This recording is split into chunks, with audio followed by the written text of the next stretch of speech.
Hello hello everyone. ఈరోజు మనం ఉప్మా చేసుకుందామండి. ఈ ఉప్మా గురించి ఒకటి చెప్పాలన్నమాట.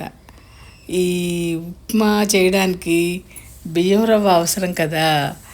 అయితే మా అమ్మ చేసేటప్పుడు అయితే ఈ బియ్యం రవ్వ ఆ, తయారు చేయడానికి చాలా శ్రమ పడేది.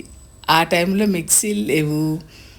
తిరగలిలో చక్కగా బియ్యం నానబెట్టి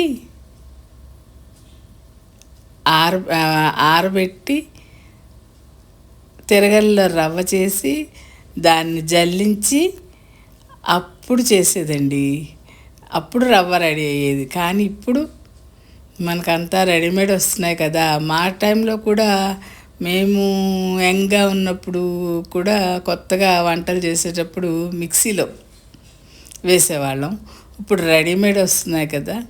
సరే, ఉప్మా చేయడానికి రెడీ అవుదామండి. ఉప్మా చేయడానికి కాస్త ఒక ఎండుమిరపకాయ, ఆవాలు, మినపప్పు, శనగపప్పు కొంచెం ఎక్కువ పడింది, అంత అవసరం లేదు. తాలింపు దినుసులు తీసుకున్నాను. అవి ఆయిల్లో వేసేసాను అనమాట. ఆయిల్ కాగగానే అయితే ఈ బీపిరవ్వ ఉప్మాకండి చక్కగా ఏ పచ్చడి ఉన్నా నంచు తినొచ్చు. లేదు, పచ్చిమిరపకాయలు కొంచెం ఎక్కువ వేసుకుంటే అలా అయినా తినేయచ్చు అనమాట. ఇదిగోండి, నేనైతే ఒక అరంగుళం అల్లం కట్ చేశాను సన్నగా. ఒక 5-6 పచ్చిమిరపకాయలు, ఒక ఉల్లిపాయ, కరివేపాకు కడిగి పెట్టుకున్నానండి. ఇప్పుడు ఆ దినుసులు వేగగానే ఇవి వేసేద్దాం. అదిగోండి, నేను బియ్యం రవ్వ చూసారా, కొంచెం ముప్పావుకి కొంచెం పైగా ఉంది, ముప్పావు డబ్బాకి. చాలా నాళ్ళు మేము కూడా బియ్యం కడిగి ఆరపోసి మిక్సీలో చేసేవాళ్ళం అనమాట. రవ్వని మళ్ళీ దాన్ని జల్లించాలి, పిండి వేరు చేయాలి కదా, లేకపోతే ముద్దగా వచ్చేస్తుంది. ఇప్పుడైతే ఇన్స్టెంట్గా దొరుకుతుంది కదండి షాప్లో, అదే వాడుతున్నాను నేను. ఇదిగోండి, ఇప్పుడు అన్నీ అల్లం, కరివేపాకు అన్నీ వేసేస్తున్నాను. కరివేపాకు వేగానే చిటపట్లాడుతుంది కదండి, నూనె అంతా స్టవ్ మీద పడిపోతుంది. కొంచెం ఒక్క నిమిషం, ఒక 2 సెకండ్లు మూత పెట్టి తీసి ఇప్పుడు మిగిలినవి వేసేద్దాం.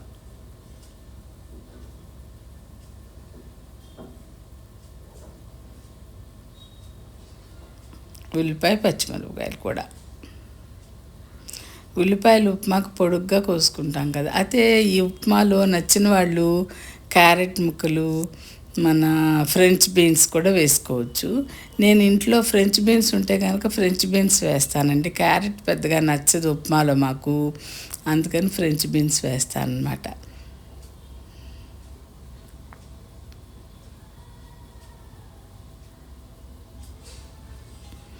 ఈ టైంలోనే కాస్త ఉప్పు కూడా వేసేస్తే మనకి రుచికి తగ్గట్టు ఒక 1/2 స్పూన్ వేసానండి. చూసి మళ్ళీ వేసుకోవచ్చు. వేస్తే ఉల్లిపాయ కూడా త్వరగా మగ్గుతుంది కదా.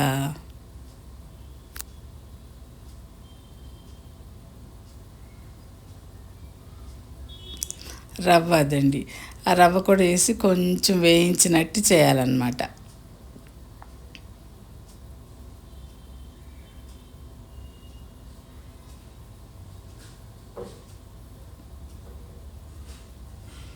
అలా నూనెలో వేగితే రవ్వకి చక్కగా ఉప్పు, ఆ పచ్చిమిరపకాయల కారం, అల్లం టేస్ట్ అన్నీ పడతాయి.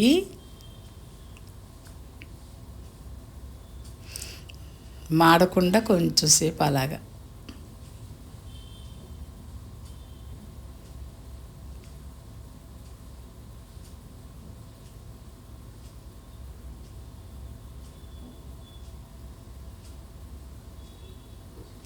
అలా తిప్పుతూనే ఉండాలండి, లేకపోతే అడుగున అసలే స్టీల్ కళాయి కదా, అడుగున నల్లగా అయిపోతుంది రవ్వ.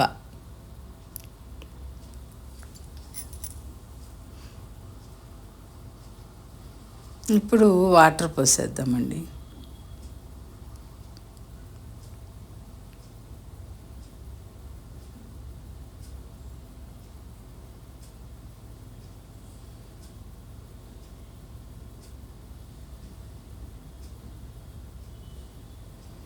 ఒకటికి రెండు పోసాను అనమాట. అది రవ్వను బట్టి కూడా ఉంటుందండి. ఒకసారి చేస్తే మనకు అర్థమైపోద్ది.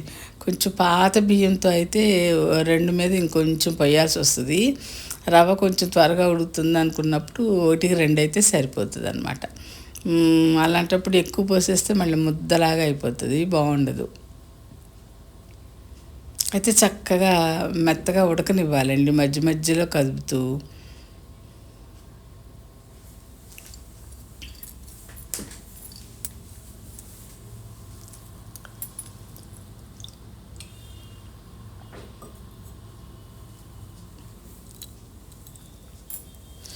ఈ టైంలో కాస్త ఉప్పు చూసుకుంటే సరిపోకపోతే కొంచెం వేసుకోవచ్చు అన్నమాట.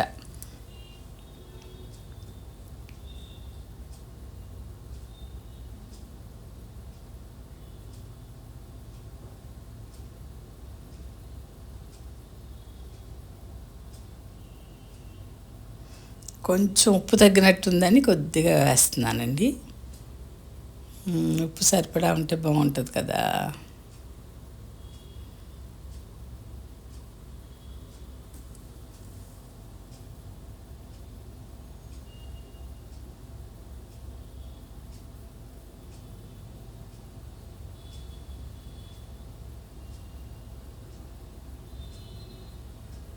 ఆ ఉప్పుది బ్లూ బౌల్ చూశారు కదా, అది అలాంటివి శిల్పారామంలో బాగా దొరుకుతాయండి.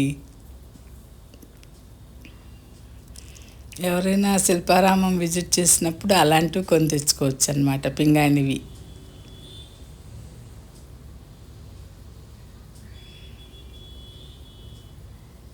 అలా కొంచెం అడుగంటకుండా కదుపుతూ ఉంటే మాడదన్నమాట.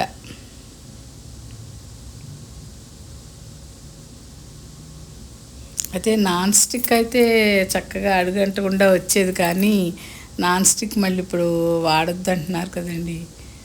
అందుకని స్టీల్ కళాయిలోనే చేయడం అవుతుంది.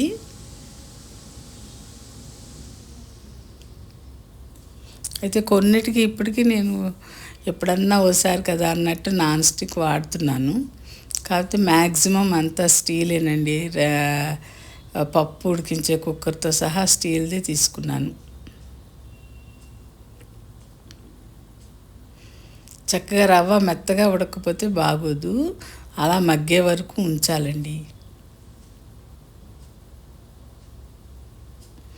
అయితే మన ఛానల్ ఫస్ట్ టైం చూసే వాళ్ళైతే మన ఛానల్ని సబ్స్క్రైబ్ చేయండి.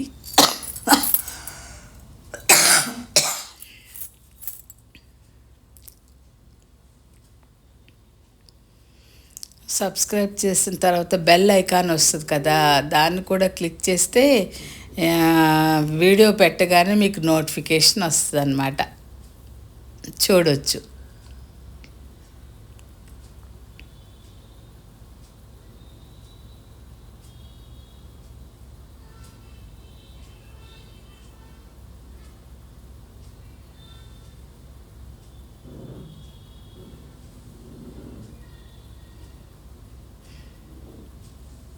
అయితే చక్కగా మగ్గిన తర్వాత అండి, కొంచెం అట్లా ఒక నిమిషం మళ్ళీ మూత తీసేసి వేయించాను కదా, అలా చేస్తే చక్కగా కాస్త పొడి పొడిగా వస్తుంది అన్నమాట.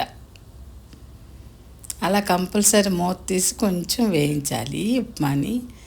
మన ఉప్మా రెడీ అండి, బియ్యపు రవ్వ ఉప్మా. ఇది చక్కగా ఏ పచ్చడితో అయినా తినొచ్చు, నచ్చిన వాళ్ళు పెరుగుతో అయినా తినొచ్చు అనమాట. చాలా బాగుంటుంది. ఈసారి ట్రై చేయండి. ఓకే అండి.